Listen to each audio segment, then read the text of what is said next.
औज़ुबिल्लाहिमिनश्शैतानिर्रजीम बिस्मिल्लाहिर्रहमानिर्रहीम अस्सलातु वस्सलामु अलैका या रसूलल्लाह वसल्लम अलैका या हबीबल्लाह। दोस्तों, हमारी गुफ्तगू का सिलसिला चल रहा है ऑर्गेनल ऑफ मेडिसन एडिशन 6। उस सिलसिले की आज 7वीं किस्त आपकी खिदमत में पेश की जा रही है, यानी पार्ट 7 आपकी खिदमत में पेश किया जा रहा है। आज हम देखेंगे कि अफोर्जम नंबर 3 जिसके ऊपर हमने डिस्कशन का आगाज़ किया है, उसके तीसरे पोर्शन एप्लीकेशन में डॉक्टर हानीमन क्या फरमाते हैं, उस सिलसिले में वो हमें क्या हदायत देते हैं। मैं हूँ डॉक्टर बाबर अमीन, होप होम्योपैथिक क्लिनिक, बाबर चौक, पीपल्स क्वीन नंबर 2 से आपके साथ मुखातब हूँ। आपके पास वीडियोस का यह सिलसिला Pakistan homeopathic research and development centre के तावन से पेश किया जा रहा है। जैसा मैंने पहले आपको बताया, हम अफोर्जम नंबर 3 के ऊपर बात कर रहे हैं दोस्तों, और अफोर्जम नंबर 3 के हवाले से अब तक हम काफ़ी सारी गुफ्तगू कर चुके हैं। आज की जो हमारी वीडियो है, ये अफोर्जम नंबर 3 के तीसरे पोर्शन को हम इसमें उसका अहाता करेंगे। उस सिलसिले की ये पहली वीडियो आपकी खिदमत में पेश की जा रही है, जिसे हम 3.3a का नाम दे रहे हैं। हमने देखा था कि पैराग्राफ नंबर 3 जो है वो परसेप्शन अदरा के हवाले से बात करता है, और इस हवाले से वो कहता है कि जनाब के कामयाब होम्योपैथ फिजिशियन बनने के लिए इल्मुल अमराज पर अबूर हासिल होना बहुत ज़रूरी है, इल्मुल अदवियात पर अबूर हासिल होना बहुत ज़रूरी है, और तीसरे नंबर पर था एप्लीकेशन के इन चीज़ों को इस्तेमाल करने पर भी एक डॉक्टर को अबूर हासिल होना चाहिए। इस सिलसिले में हमने देखा कि 4 पोर्शन में हमने इसको ये जो नुक्ता है एप्लीकेशन का, इसे 4 हिस्सों में हमने जो है वो तकसीम किया। एक सिम्टम मैचिंग, दूसरे नंबर पे था पोटेंसी मैचेस, तीसरे नंबर पे था डोज, और चौथे नंबर पे था रेपिटिशन। कि किस तरह हमने मरीज और दवा की अलामात को मैच करना है। उसके बाद हमने पोटेंसी को मैच करना है, और डोज हमने देखनी है क्या देनी है।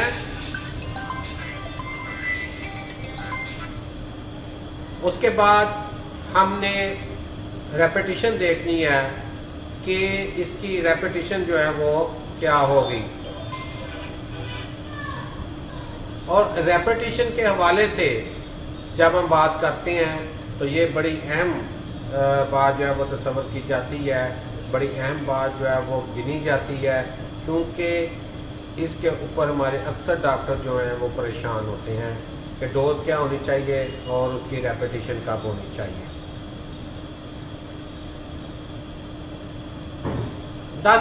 दोस्तों, जब हम एप्लीकेशन की बात करते हैं तो एप्लीकेशन में सिम्टम मैचिंग की जब हम बात करते हैं तो उसमें हमें क्लासिफिकेशन ऑफ सिम्टम्स को जो है वो सबसे पहले देखना है कि अलामात को हमने मैच करना है। किसके साथ मैच करना है? मेडिसिन के साथ मैच करना है। मेडिसिन के अंदर जो अलामात हैं उनके साथ मैच करना है। मरीज से अलामत लेनी है, और जो मेडिसिन के अंदर अलामत है उनके साथ मैच करना है। हमारे पास बेशुमार मेडिसिन हैं।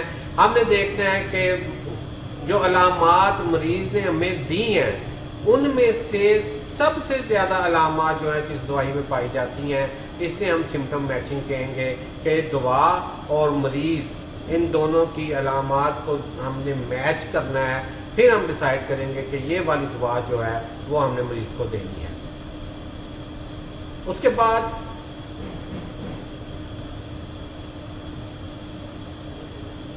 इस मरहले में हमारे लिए जो बहुत ज़्यादा अहम चीज़ है, जिसे हमें सीखना है, जिसे हमें समझना है, वो है क्लासिफिकेशन ऑफ सिम्टम मेथड्स।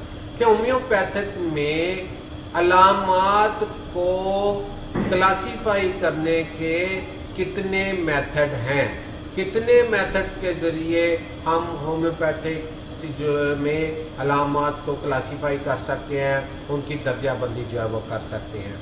اس میں سب سے پہلے ہم دیکھیں گے جو ہمارے لیجنڈ کے میتھڈز ہیں ان کو ہم دیکھیں گے، پھر ہم کوشش کریں گے کہ آج کے دور میں جو میتھڈ استعمال ہو رہے ہیں ان کا بھی ایک جائزہ آپ تک پیش کیا جائے۔ دوستو اس میں ایک کامنلی یوزڈ کلاسیفیکیشن ہے، عام طور پر جو ہومیوپیتھ ڈاکٹر یوز کرتے ہیں میتھڈ کو، اسے ہم کامنلی یوزڈ کلاسیفیکیشن کہہ سکتے ہیں۔ دوسرے نمبر کے اوپر ہمارے پاس ہانیمن میتھڈ آ جاتا ہے، ڈاکٹر سیموئل ہانیمنس میتھڈ آ جاتا ہے۔ اس کے بعد تیسرے نمبر کے اوپر جو ہمارے پاس میتھڈ آتا ہے وہ بوئنگ ہانسنس میتھڈ آ جاتا ہے، اور اس کے بعد چوتھے نمبر پر جو ہمارے پاس میتھڈ آتا ہے گرت بورک میتھڈ آ جاتا ہے۔ پانچویں نمبر پہ ہمارے پاس جو میتھڈ آتا ہے کلاسیفیکیشن آف سمٹم کا وہ بوگرز میتھڈ آ جاتا ہے۔ اس کے بعد ہمارے پاس جو نیکسٹ میتھڈ آتا ہے وہ ہے کینٹ میتھڈ، اور اس کے بعد آخری جو میتھڈ میرے پاس اس وقت موجود ہے جو میں آپ کے سامنے پیش کر رہا ہوں وہ اسپیلڈنگ میتھڈ ہے۔ یہ وہ میتھڈ ہیں جن کے ذریعے سمٹم کی کلاسیفیکیشن جو ہے وہ عام طور پر کی جاتی ہے۔ ہمارے ہومیوپیتھ ڈاکٹر ان میں سے کسی بھی لیجنڈ کو فالو کرتے ہیں اور اس کے طریقہ کو لے کر آگے چلتے ہیں۔ دوستو کلاسیفیکیشن آف سمٹم کو دیکھنے کے بعد، ان کے میتھڈز کو دیکھنے کے بعد، ہم جو پہلا میتھڈ ہے جس سے کامن یا کامنلی یوزڈ کلاسیفیکیشن کہتے ہیں اس کے بارے میں کچھ معلومات حاصل کرنے کی کوشش کریں گے۔ ہم دیکھیں گے کہ کامنلی یوزڈ جو کلاسیفیکیشن ہے وہ کیا ہے اور اس کو کیسے استعمال جو ہے وہ کیا جاتا ہے۔ اس سے پہلے کہ ہم اس کے اوپر جائیں اور اس کو دیکھیں، اس کو اسٹڈی کریں، ہمیں علامات اور ان کی درجہ بندی کے مختلف میتھڈ کے بارے میں سیکھنے سے پہلے چند اصطلاحات کے بارے میں جاننا جو ہے وہ بہت زیادہ ضروری ہے، جو آگے اکثر استعمال ہوں گے۔ ان میں پہلی اصطلاح جو ہے وہ سمٹمز ہیں۔ ہم نے دیکھنا ہے سمٹم کیا ہوتے ہیں، سائن کیا ہوتے ہیں، اور سنڈروم یہ کیا ہوتا ہے۔ ان تین چیزوں کو ہم نے اسٹڈی کرنا ہے، ان تین چیزوں کے بارے میں ہم نے جو ہے وہ ابتدائی معلومات حاصل کرنی ہے تاکہ آگے جا کے ہمیں جو ہے وہ پرابلم نہ ہو۔ ہمیں پتہ ہونا چاہیے سمٹم کیا ہوتا ہے، سائن کیا ہوتا ہے، اور سنڈروم جو ہے وہ کیا ہوتا ہے۔ جہاں تک ہم بات کرتے ہیں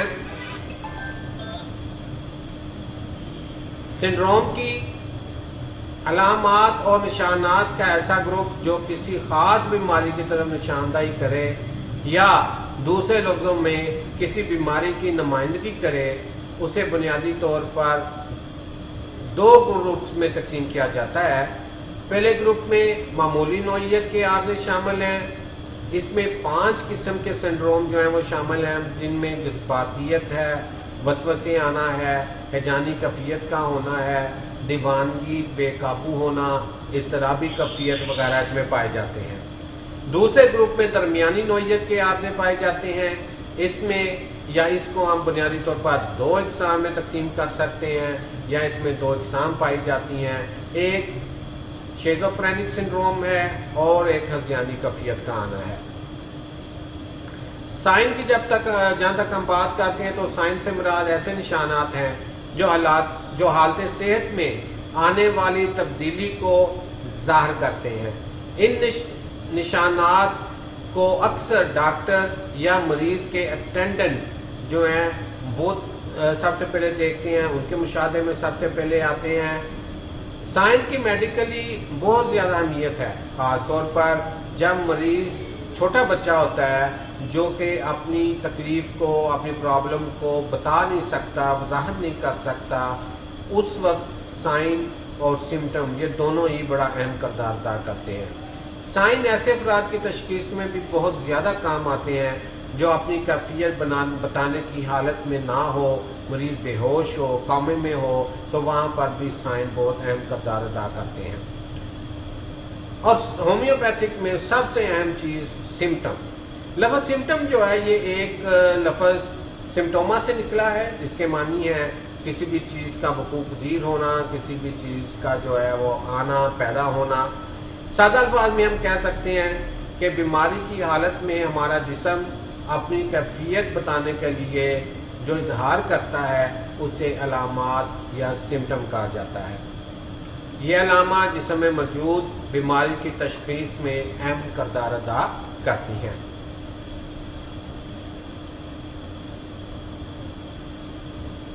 دوستو، یہ دیکھنے کے بعد کہ سمٹم کیا ہے، سائن کیا ہے، سنڈروم کیا ہے، اب ہم آتے ہیں ایلیمنٹس آف آ سمٹم، کہ ایک علامت جو آپ لیتے ہیں کسی بھی مریض کی، اس کے ایلیمنٹس کون کون سے ہیں۔ جب آپ ایک علامت لیتے ہیں تو اس کے ساتھ ضمنی اور کتنی باتیں ہیں جو آپ کو پوچھنا چاہیے، کیا آپ وہ پوچھتے ہیں؟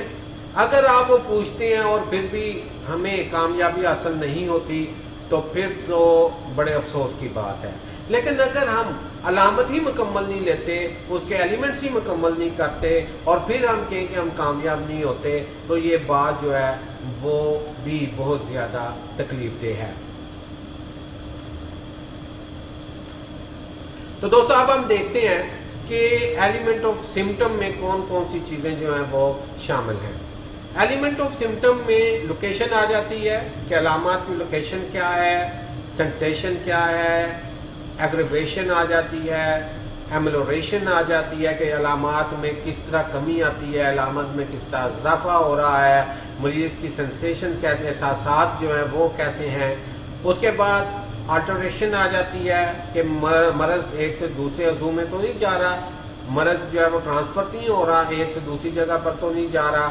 اس کے بعد میازم جو ہے وہ اس میں آ جاتے ہیں ایلیمنٹس میں، ون آف دا ایلیمنٹ ہے۔ اس کے بعد کریکٹرز آ جاتا ہے، کلر، اڈور، جیسے سٹول ہے، یورین ہے، سکن ہے، اس کا کلر کیسا ہے، سٹول کا کلر کیسا ہے، اس کی اسمیل کیسی ہے، یورین اس کے کلر، اس کی اسمیل جو ہے وہ کیسی ہے، اس کے بارے میں جاننا بہت ضروری ہے۔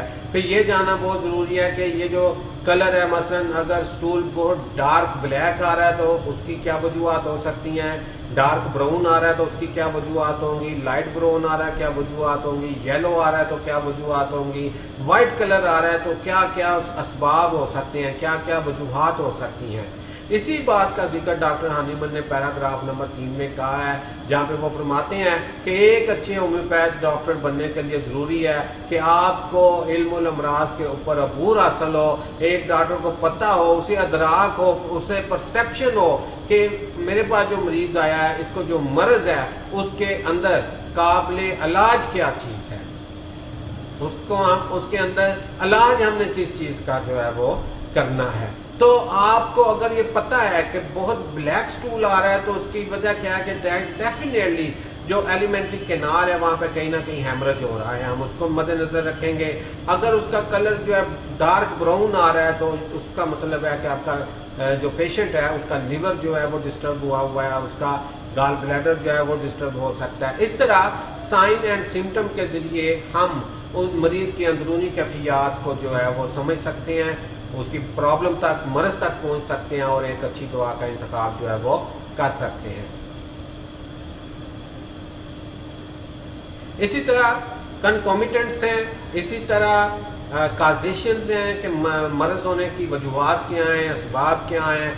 ایک بچہ آپ کے پاس آتا ہے ڈائریا میں، وہ آپ میڈیسن دیتے ہیں، اس کا ڈائریا ٹھیک ہو جاتا ہے، 5-7 دن کے بعد پھر اس کو دوبارہ ڈائریا ہو جاتا ہے۔ اب مہینے میں 2-3 دفعہ اس کو ڈائریا اگر بار بار ہو رہا ہے تو اس کی وجہ کیا ہے؟ اس کی وجہ آپ سوچنی ہے، یہ نہیں مطلب کہ آپ کی دوائی کام نہیں کر رہی۔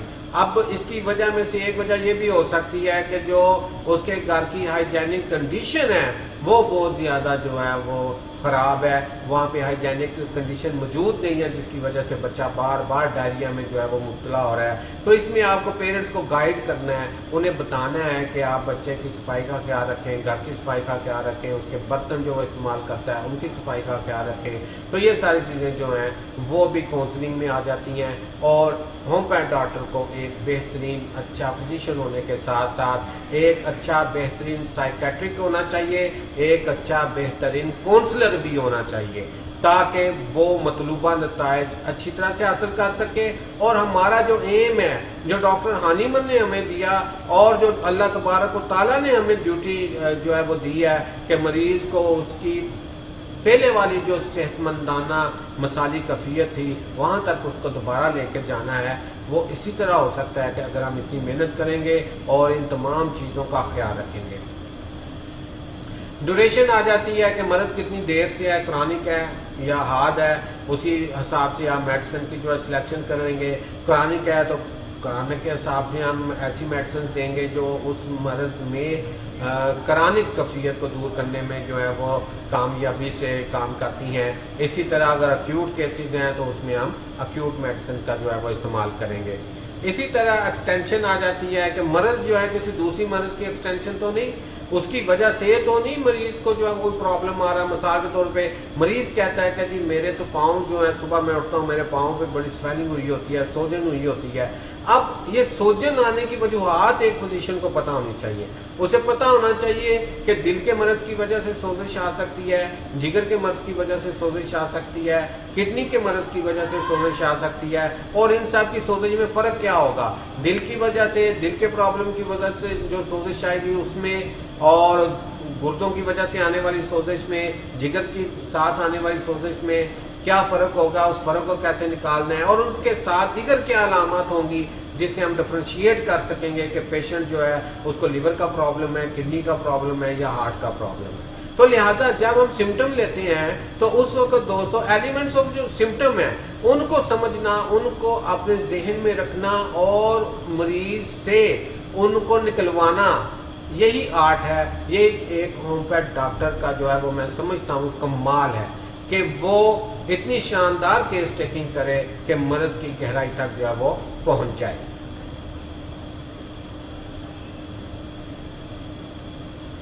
दोस्तों आज की बात यहीं तक, इंशाअल्लाह ताला बहुत जल्दी आपके साथ दोबारा मुलाकात होगी इसी तरह की मफीद मालूमात के साथ, इसी तरह की खूबसूरत बातों के साथ। आप मेरे साथ रब्ता कर सकते हैं व्हाट्सएप के ऊपर 0333 65 10 921 पर, 0333 65 10 921 डॉक्टर बाबर अमीन। आप व्हाट्सएप पे मेरे साथ रब्ता कर सकते हैं, मशवरा कर सकते हैं। अगर कोई पेशेंट्स हैं वो मशवरा लेना चाहें वो इस नंबर पे व्हाट्सएप करके मेरे साथ बात कर सकते हैं, मेरे साथ मशवरा कर सकते हैं। कॉल करने के लिए आप इस नंबर को भी यूज़ कर सकते हैं और 0305 64 66 919 को जो है वो भी इस्तेमाल कर सकते हैं। दोस्तों इस दुआ के साथ कि अल्लाह तबारक व तआला जितने भी शोबा तिब के साथ मुंसलिक के दोस्त हैं, ख़ास तौर पर होम्योपैथ, उनके हाथों में खसूसी शिफा नाज़िल फरमाएं, ताकि जो ड्यूटी अल्लाह ताला ने हमारे ज़िम्मे लगाई है, हम जैसे नालायक लोगों को अल्लाह ताला ने जो चुना है इस काम के लिए, हम उस काम को उसकी मदद के बगैर मुकम्मल नहीं कर सकते। याद रखें, हमेशा अल्लाह ताला से मदद मांग के दवाई की सिलेक्शन करें। हमेशा ये मेथड सबसे बेहतरीन है अल्लाह ताला से मदद मांगने वाला।